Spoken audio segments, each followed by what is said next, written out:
तो बच्चों चलिए आज हम लोग पढ़ लेते हैं मॉस्किटोज़ एंड ह्यूमन डिजीज़ के बारे में। ये लास्ट लेक्चर है मॉस्किटो टॉपिक में, और इस लेक्चर में हम लोग जानेंगे कि मॉस्किटोज़ से कौन कौन सी ह्यूमन में डिजीज़ कॉज होती हैं, या फिर मॉस्किटोज़ कौन कौन सी इंपॉर्टेंट और मेजर डिजीज़ को कैरी करते हैं जो कि ह्यूमंस में होती हैं। ठीक है ना। तो यहाँ पर देखिए PDF मैंने ऑलरेडी ओपन कर दिया है। मैं आपको पढ़ के एक एक लाइन आपको बहुत अच्छे से समझा देता हूँ। लेक्चर को बहुत ध्यान से सुनिए ताकि एक बार में आपको सारी बातें अच्छे से समझ में आ जाएँ। ठीक है। नोट्स मैंने आपको ऑलरेडी प्रोवाइड कर ही दिया, आपने लिख भी लिया होगा। तो देखिए यहाँ पे क्या लिखा हुआ है, some of the important and major diseases caused by mosquitoes in man are malaria, yellow fever, dengue fever, filariasis, encephalitis and dermatobia. तो स्टूडेंट्स ये जो है इंपॉर्टेंट डिजीज़ हैं जो मॉस्किटोज़ से कॉज होती हैं। मॉस्किटोज़ इन बीमारियों को फैलाने का काम करते हैं। अब यहाँ पर एक एक करके हम लोग एक एक डिजीज़ के बारे में स्टडी करते हैं। सबसे पहले आती है मलेरिया। तो malaria is transmitted by anopheles and caused by parasitic protozoa Plasmodium. यानी जो मलेरिया बीमारी है वो किससे होती है, एनोफिलीज नाम के मॉस्किटो वो इसको क्या करते हैं, ट्रांसमिट करते हैं। मलेरिया डिजीज़ को फैलाता कौन है, anopheles mosquito, female anopheles mosquito. और एक्चुअल में ये डिजीज़ कॉज कौन करता है, तो एक पैरासाइट होता है, that parasite is known as plasmodium. आपने पढ़ रखा होगा, एनसीईआरटी क्लास 12 में भी पढ़ रखा होगा, और आपने हो सकता है अगर आपके सिलेबस में होगा तो मैंने आपको पढ़ाया भी होगा, या हो सकता है आगे चलकर मैं आपको प्लाज्मोडियम के बारे में पढ़ाऊँ भी अगर आपके सिलेबस में होगा तो प्लाज्मोडियम बेसिकली एक क्या है, प्रोटोजोआ, एक पैरासिटिक प्रोटोजोआ एनिमल होता है जो कि फीमेल एनाफिलीज मॉस्किटो की सेलिवरी ग्लैंड्स में पाया जाता है, और वो ये डिजीज़ को कॉज करता है, यानी यही डिजीज़ को पैदा करता है। ठीक है। तो बेसिकली जो फीमेल एनाफिलीज मॉस्किटो होती है वो इस प्लाज्मोडियम को ट्रांसमिट करती है, और वो इसको ह्यूमन बॉडी में इंजेक्ट कर देती है, ह्यूमन ब्लड के अंदर जो है प्लाज्मोडियम को पहुंचा देती है। तो इस तरह से मलेरिया जो होता है वो इंसानों को होता है, which spend part of its life cycle in man and part in the body of female anopheles. यानी कि जो प्लाज्मोडियम है वो अपनी लाइफ साइकिल का कुछ पार्ट मैन के अंदर स्पेंड करता है और कुछ पार्ट जो है वो फीमेल एनाफिलीज की बॉडी में स्पेंड करता है। ठीक है ना। And the mosquito act as a vector, और यहाँ पर जो फीमेल एनाफिलीज मॉस्किटो वेक्टर का काम करती है, यानी वही उस बीमारी को, मलेरिया को क्या करती है, फैलाने का काम करती है। In malaria there is a high recurring fever, फिर आगे लिखा followed chill of shivering sometimes with convulsion till the teeth chatter. यानी यहाँ पे बताया जा रहा है कि मलेरिया डिजीज़ का सिम्टम क्या है। तो यहाँ पर क्या होता है, हाई रिकरिंग फीवर, यानी कि बहुत तेज़ जो है फीवर होता है, चढ़ता उतरता रहता है फीवर। फॉलोड चिल्स यानी ठंड लगती है, एंड शैवरिंग, शैवरिंग का मतलब क्या होता है, एक तरह से कपकपी होना। तो यहाँ पर कपकपी होती है, ठंड लगती है। Sometimes with convulsion till the teeth chatter. Convulsion का मतलब ऐंठन होता है, यानी जो हमारी मसल्स होती हैं उनमें क्या होता है, एक तरह की ऐंठन होती है, और जो दांत होते हैं वो क्या करते हैं, चैटर करते हैं, यानी दांत आपस में जैसे लगता है कि ठंड लग रही हो, इस तरह से दांत में जो है एक तरह से चैटर होता है। तो ये मलेरिया का क्या हो गया, सिम्टम हो गया। नेक्स्ट डिजीज़ जो यहाँ पे है that is yellow fever. Yellow fever क्या होता है, yellow fever is confined to the South America and Africa. यानी ये जो डिजीज़ है ये बेसिकली कहाँ होती है, साउथ अमेरिका और अफ्रीका कंट्री में होती है, और इंडिया में ये बहुत कम होती है। It is due to the virus which cause sudden fever with severe headache. ये डिजीज़ एक्चुअल में वायरस से होती है, यानी एक वायरस होता है वो येलो फीवर डिजीज़ को कॉज करता है, लेकिन वो वायरस जो है वो मॉस्किटो के थ्रू क्या होता है, ट्रांसमिट होता है, यानी मॉस्किटोज उस वायरस को ह्यूमन बॉडी में क्या करते हैं, लेकर आते हैं। ठीक है ना। अब इस वायरस की वजह से, यानी इस येलो फीवर डिजीज़ में क्या होता है, सडन फीवर आता है, तेज़ी से अचानक से फीवर आता है। सीवर हेडेक होता है, यानी काफ़ी तेज़ी से सिर में दर्द होता है।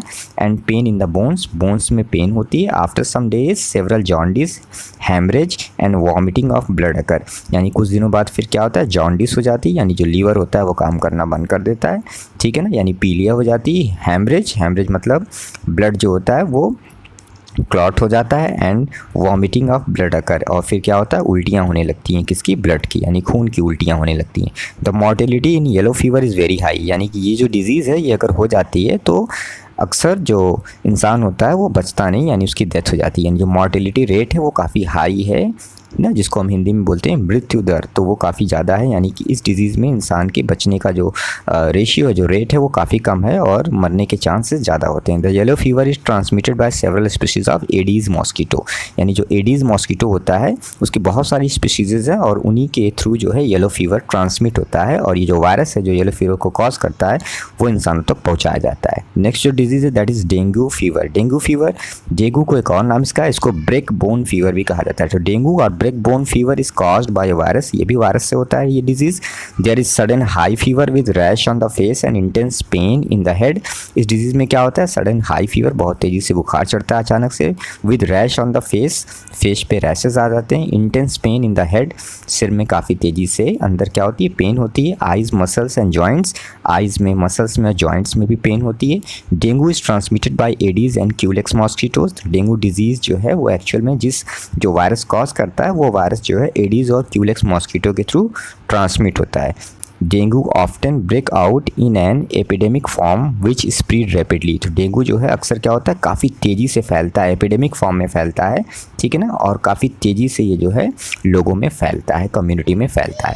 नेक्स्ट जो डिजीज़ है that is filariasis and elephantiasis disease. तो ये फाइलेरियासिस या फिर इसी को एलिफेंटियासिस डिजीज़ भी कहा जाता है। तो filaria is caused by man by Wuchereria bancrofti and Wuchereria मलाई।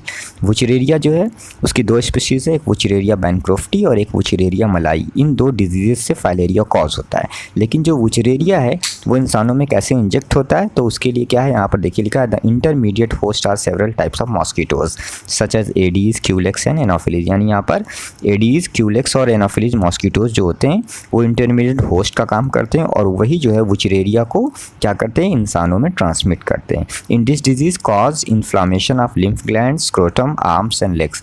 यहाँ पर क्या होता है, सूजन आ जाती है कहाँ पर, लिम्फ ग्लैंड्स में, स्क्रोटम में, ठीक है ना, यानी हमारे जो जेनिटल ऑर्गन्स होते हैं, आर्म्स होती है और लेग्स होती है, इन सब जगहों पर ये सब ऑर्गन्स क्या होते हैं, स्वेलअप हो जाते हैं, फूल जाते हैं और काफ़ी साइज़ में एनलार्ज हो जाते हैं। आपने देखा होगा बहुत सारे ऐसे लोगों को जिनको फाइलेरिया डिजीज़ होती है, उनके पैर काफ़ी ज़्यादा मोटे हो जाते हैं, फूल जाते हैं, ठीक, इसीलिए इसको एलिफेंटियासिस डिजीज़ भी कहा जाता है। नेक्स्ट जो डिजीज़ है डेट इज़ इंसेफेलाइटिस। बहुत ही इंपॉर्टेंट डिजीज़ स्टूडेंट्स, आपने अक्सर सुना होगा इसका नाम।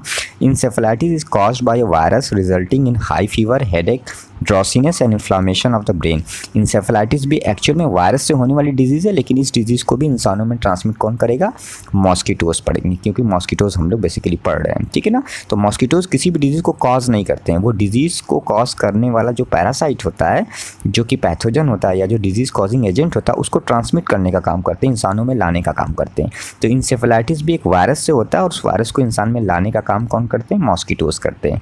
अब इस डिजीज़ में क्या होता है, हाई फीवर आता है, काफ़ी तेज़ी से बुखार आता है, हेडेक होता है यानी सिर में दर्द होता है, ड्रॉसीनेस होती है, ड्रॉसीनेस का मतलब कि नींद आती है या नींद जैसा लगता है, झपकी आती है, and inflammation of the brain. और ब्रेन में क्या होता है, इन्फ्लामेशन में एक तरह से सूजन आ जाती है, ठीक है ना।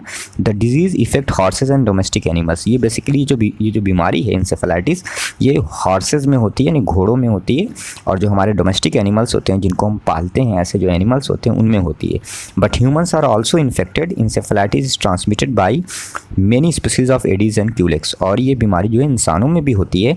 और इंसेफेलाइटिस बेसिकली जो है वो किससे ट्रांसमिट होती है, तो ये डिजीज़ ट्रांसमिट होती है many species of Aedes and Culex, यानी बहुत सारी एडीज़ और क्यूलेक्स मॉस्किटो की स्पीसीज़ के थ्रू इस डिजीज़ का जो वायरस है वो इंसानों में ट्रांसमिट किया जाता है। नेक्स्ट और लास्ट डिजीज़ है डेट इज़ डर्मेटोबिया। डर्मेटोबिया क्या, dermatobia is a disease of skin of man and cattle.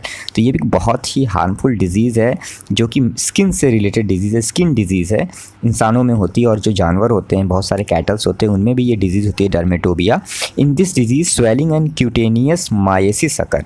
तो स्वेलिंग का मतलब सूजन होता है, क्यूटेनियस मायसिस का मतलब क्या होता है, क्यूटेनियस का मतलब स्किन होता है और मायसिस का मतलब होता है सोर, यानी कोई घाव हो जाना, कोई वुंड हो जाना, ठीक है ना।